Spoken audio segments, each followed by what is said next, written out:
Start. सभापति महोदय, मैं इस बिल का समर्थन करता हूं। मैं इस बिल का समर्थन विशेष रूप से इसलिए करता हूं कि इसमें इस प्रकार की व्यवस्था की गई है जिनका उल्लेख बिल के उद्देश्य में किया गया है।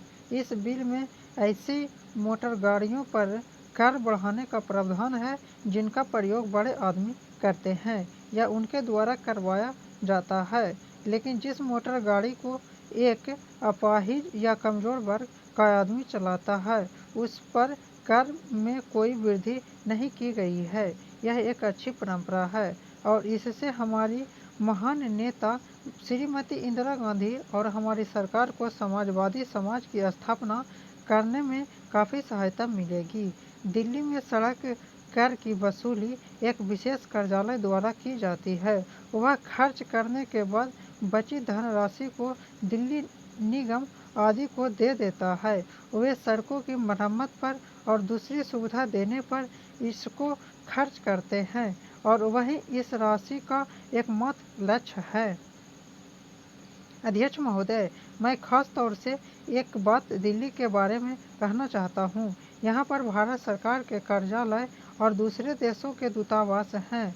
बड़े बड़े अमीर लोगों की कॉलोनियाँ की सड़कें बहुत ही अच्छी हालत में है, लेकिन पुरानी दिल्ली और देहाती इलाकों में यदि सड़क पर दृष्टि डाली जाए तो बहुत ही खराब हालत है। दिल्ली ऐसा शहर है जो पूरे देश का हृदय है। यह भारत की राजधानी और एक बड़ा नगर है।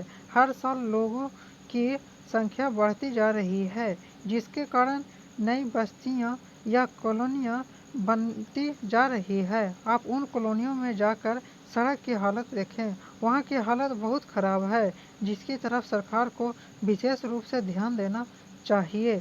इस संबंध में मैं कुछ सुझाव इस सदन के सामने रखना चाहता हूँ। मेरा सरकार से अनुरोध है कि इन सुझाव पर विचार करके दिल्ली में मोटर गाड़ियों के मालिकों को अनेक प्रकार की सुविधाएं देने की व्यवस्था की जाए। सबसे पहली बात तो यह है कि सड़कों की हालत जहाँ जहाँ खराब है वहाँ उनको जल्दी ठीक किया जाना चाहिए, जिससे कि मोटर गाड़ियों को कोई नुकसान का सामना न करना पड़े।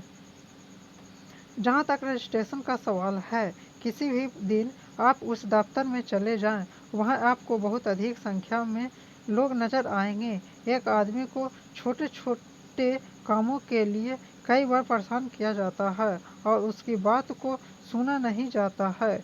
मैं माननीय मंत्री जी से निवेदन करना चाहता हूँ कि इस लाइसेंस प्रणाली में सुधार लाया जाए, जिससे लोगों को किसी प्रकार की परेशानी का सामना न करना पड़े।